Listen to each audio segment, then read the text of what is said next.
I've been lucky enough to be one of the few people that got to play SandLand early. This was over a month ago at Summer Games Fest. And now they are finally releasing that gameplay out into the public. I mean, not my gameplay, but IGN's gameplay. As far as I know, it's the exact same demo that I played. I only watched the very beginning of this because I wanted to react to it blind. But Globku, Why are you reacting to this gameplay that you've already played blind? well, because SandLand is kind of an open game and you can approach it in many different ways. So let's go through this demo and see what IGN did that was similar and what they did different, and I'll pause here and there to explain what else you can do in this exact same place. Yeah! They did not have car sound. That's true. In this cutscene specifically, they do have the car sound later. But I remember this too, like this feeling unfinished. It is how it is. This is very common. Just no sound effects in the cutscene. There are some sound effects, not all of them. I remember when I felt this, thinking, oh, that's why they're not letting you capture anything, because this is obviously still in development. But here it is, IGN somehow convincing them to capture the game and show off the gameplay to everybody. I did not understand this mechanic. I just jumped in here.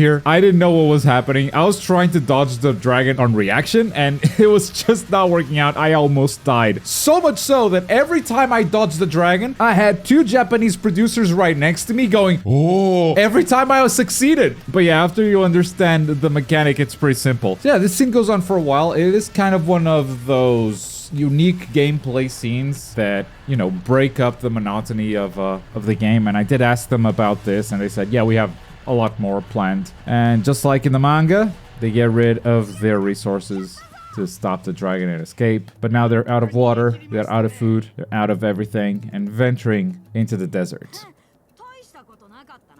There's a little voice acting for you, a little look at the different types of cutscenes. All right, let's get moving. Oh, we go straight into the vehicle. It didn't even stop to explore. I like that. I like how he started driving there. Let's pause here. So this was kind of my experience too. First, I did walk around a little bit before getting into the car because I wanted to get a feel for the buttons and see what you could do. And that was also where I started exploring like the combo system. After he gets into the car, you'll see that one of the buttons that pops up is L3 to boost. And I didn't wait long to use it. You can see here how fast the car starts moving, and he's not using boost. I boosted, which means that I went up these rocks on the right, but I didn't crash. The car actually climbed the rocks, jumped over that tree, and landed back on the road. But yeah, that was my introduction to vehicles in SandLand. Let's head to the stone arch. I'm curious to see what path they're taking, because Bandai gave me a very unique route to kind of see more of the game. Yes, you can just run people over if you don't want to do combat. It's not hard to aim. Why are you switching targets like a maniac? These Japanese developers are sometimes so careful about who can record your gameplay and what kind of capture you can do. They want to make sure that when they show the game, it looks as good as it can possibly be. So they're very restrictive. This is exactly what they told me to do. Just shoot that dinosaur with a cannon. They're usually so careful with like who can record your gameplay and whatnot. And then in comes IGN, just convinces them to capture raw gameplay when no one else can. And it looks like a toddler just picked up a controller, man. So those are the two weapons you have on the tank. The full auto machine gun and the armor piercing cannon. While one's reloading, you can switch to the other. So you can do a little bit of ammunition management if you want. You are in a tank. What are you scared of? Oh! Damn, that tumbling animation was kind of cool. Was it self-inflicted or was it the dinosaur? Let's watch that again. It's hard to tell. It could be the dinosaur charging, because the dinosaur did hit the tank from the front, and that might have sent it tumbling down. I'm gonna say it was actually the dinosaur, because there's another moment where he kind of shoots close range, and he doesn't get that tumbling animation. All right, I'm curious to see where he goes from here. Okay, he keeps following the objective. Interesting. So this is already a major difference from the way that I played this demo. Because they told me to pick up the tank, do this little fight, and then go back. And the reason why you go back is this. You see those rocks? Yes, you can break those with the cannon. Now inside the rock, there are a few dinosaurs to fight against. There's a dinosaur boss fight as well, and some minerals to pick up. But after that fight, that's also when they told me to just climb some of these rocks, and you just Skyrim your way up the mountain. So instead of going around the desert into that archway, which is the final boss fight of this demo, I was able to take a totally different route and then just jump over some mountains that don't look jumpable in order to find a shortcut like that. And I love it, because it means there's space for exploration. You're not just gonna go through the main path. that is rewarding when players go off the beaten path, not only with items because there's some mining to do inside that cave, but also with a boss fight and a shortcut. But let's get back to where we were before we did the rewind. I guess this is also a good moment to show you how open this game seems to be. Because the desert does look very open, but that's an invisible wall right in front of you. You cannot go past that. There's a big cliff. You look to the right side, and there's a wall on each side. So it seems to be mostly corridors. There will be some semi-open areas with...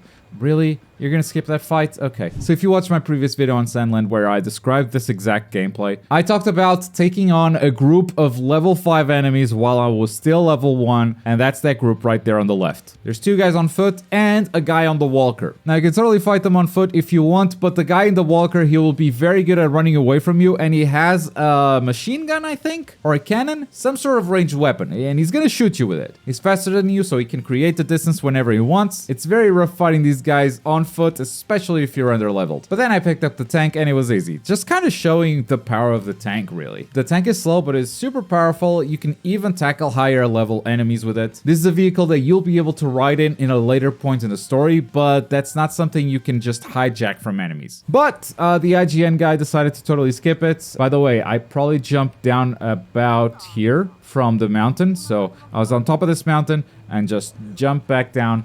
And this is where you're gonna get your other boss fights. I did not come here. Oh, I'm gonna get to see something I haven't seen before. Unless this is another entrance into the raptor cave that I was talking about. Okay, let's get some combat. So this is just light attacks, I believe. There is a light and a heavy attack, and every light attack combo is gonna lead into a different finisher. So if you do 2 light attacks into strong attack, you're gonna get the finisher. If you do 3, you're gonna get another one. This does look like the cave that I was on, I'm not gonna lie. So we're gonna get to see the dinosaur boss fight after all. Wait, what? There it is, the albino. Oh, there's the special attack. Just hit circle. Did we see it pop up with the menu? It did pop up. It popped up very, very slightly. Here, the only special skill you have is Dark Release with Square. Costs 100 special meter, which is exactly what you have at full bar. So it pulls the trigger and everyone falls down. Oh, here it is. Here's the rock that you kind of climbed. Oh, okay. You can make your way up there. Okay. So that's the village you left from. There's a wall right next to that leads here somehow. So it's just a faster path, I think. It's kind of like coming here in a straight line instead of taking the long way around. Interesting. The archway is not far from the village at all. They just made you walk a really long way. That's just something that rewards exploration. If you take the tank and then you go back and break that wall, I mean, you can just bypass a bunch of combat and instead do this combat against these dinosaurs, which is going to reward you with the minerals and everything else the cave has. This is a boss fight that shows up in the manga. Again, no sound effects. And this is where the demo ended. This is the final boss fight that I had. All right, that is just gonna watch at the start, so it's a 1v4. They're all level 1s. Light attack, well, 1 light attack combo and he's down. So, Mr. IGN, oh, let's go! Mr. IGN with a launcher, so I believe that was 1-2 into strong attack, and that went into a launcher, which went into an air combo, where you also have 3 light attacks, which can be followed by any strong attack too. And yeah, okay, this guy's gonna armor through some attacks, so you definitely need to dodge. Yep. You can't just... Alright, ladies and gentlemen, look at the health bar for Beelzebub. He has 50 health left. He's dead. But no, he still has 50 health left. I can't believe that. Oh, I love this combo here. That's a very cool finisher. You can extend that into a few things. You can stun the opponent and then throw a finisher. Deals big damage like that. Get closer. Just use your special to finish things off. There you go. You know, that's one of the things that you definitely do behind the scenes. But to show that to the public on the first gameplay that you let people record, I don't get Bandai sometimes. I really don't. But that's gonna do it for today's video. If you guys enjoyed it and you want to see more gameplay breakdowns, check out this one on the new Bleach game. I talk about a short gameplay clip for about 10 minutes because there's a lot to break down. Thanks for watching. Bye.